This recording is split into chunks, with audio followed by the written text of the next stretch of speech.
Ako si Sander Manalog, dito sa Tabtabungaw, Rosario, La Union. Farmer ng mga 20 years. Kung yung sa raffle, may nabili ako dyan sa dealer dyan sa labas.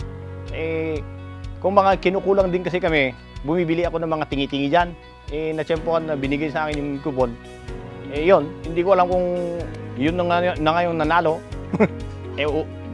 Kukunti lang naman yung entering inilaglag ko dyan . At saka, hindi ko inaasahan yan kasi parang parang bonus lang naman yan. Yun ang una, nagulat at hindi mapaniwala. Kaya nga sabi ko, binabalilit ko ngayong number kung totoo o hindi . Ganun yun. Sabi ko nga, parang isang gabi ako hindi natulog . Dinala ng ahente rito kasi hindi nga ako naniniwala dun sa tawag sa akin nung gabi. Kaya 2 days later, dumating yung ahente na si Demory, binigay sa akin to, ikaw yung nanalo dyan, sabi niya ganon. Kaya talaga bang ako? Sabi ko ganon. Malaking may tutulong niyan. Yung production kasi namin dito sa vegetable is staggered, hindi volume minsan. May mga 500 kilos below, kaya mas mapadali ang delivery ko sa mga ahente or dyan sa Ordaneta.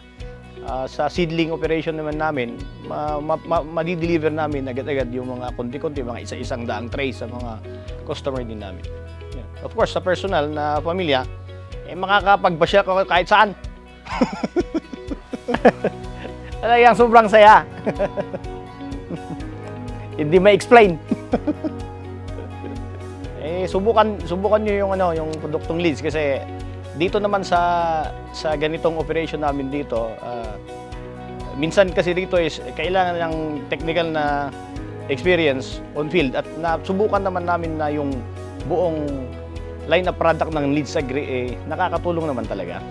Ako si Sander Manalog, isa sa nanalo ng brand new Isuzu D-Max ng sulong saka todo na to ng Leeds Agri.